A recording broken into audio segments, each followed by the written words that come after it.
I think that's multifaceted. I think some folks are coming to seminary because they've always had this burning interest and desire to continue to study and to understand and to grow. I would put myself in that category where I grew up in church and I had all these big questions about our faith and its application in the world and things that were even incongruent, if I were to be honest. And I needed a place or space where I could kind of work that out and tease that out. And seminary provided me with that. I think that we also have with us folks who are practitioners. And they are in the life of the church. They are pastors, they are lay people. Whatever their service role is in the life of the church or servant leadership role is in the life of the church, they're being confronted with the realities of the current moment. We would be naive to act like we don't know that there are wars, that there are different epidemics and pandemics, that there's political crises, geopolitical crises, and we cannot hide in a bubble and act like it doesn't affect us. And so if you're serving in the church and you are a part of the body of Christ and you consider yourself someone who has been called by God to help, maybe even if you can't provide the answer, provide a word of comfort, seminary is an opportunity for you to at least get the resources you need to be able to delve into how to answer those questions, maybe critically and charitably, right? Respectfully and responsibly, and with an open heart and mind. And so those are the tools you get in this type of space, and it helps to address the concerns that we have in terms of society, in terms of politics, in terms of just personhood.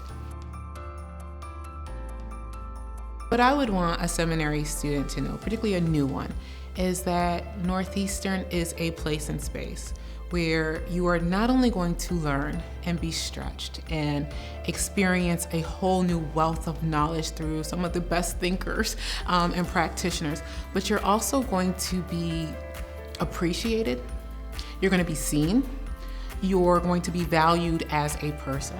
And so there is this mixture of head and heart that a lot of places might advertise, but Northeastern actually practices. And I don't know if there's a better way to learn than to learn holistically in a community like that. And so if you're new and you're nervous and you're trying to figure out this is the place for you, I can tell you from firsthand as a graduate of Northeastern that it is indeed the place and space to grow, to develop, to be challenged, to experience new conviction, and to expand your intellectual curiosity as well as your spiritual life. I'm gonna say it's Black theology, and that's very true. I've had the opportunity to teach the social ethics class, which I completely love, but there is something about Black theology where I try to develop the class so that we are doing this kind of rigorous close reading, and the students are processing through writing and integrative knowledge that way. But there's also this component that I love about the class where we get to look at media. And we get to see images of folks worshiping and talking and thinking about it within their particular context. And so that integration of the text, of actual work and assignments for assessments, but also the ways in which cultural production plays into this course, I think makes it particularly special.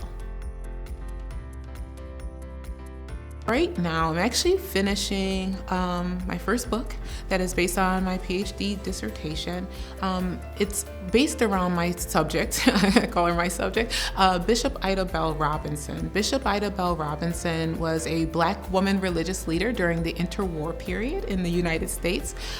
She not only founded an organization, a Pentecostal holiness organization, which is not uncommon during the 1940s to the 1930s to the 1950s. A lot of women were doing that. What made her different was not just that she was a woman religious leader, and not that she founded an organization or even was ordained a bishop. What made her particularly distinct was that she was actively trying to make sure that there was gender equity when it came to the ordination process. So she intentionally, not selfishly, just kind of made herself a powerhouse, but she went after women who felt called to ministry and ordained them to ministry, and then went a step further and allowed them to be able to pastor their own churches, which gave them, as I argue in my book, a certain type of economic power because they were full-time pastors of their own church and they were able to do something other than the jobs that were normative to Black women during that particular period of time.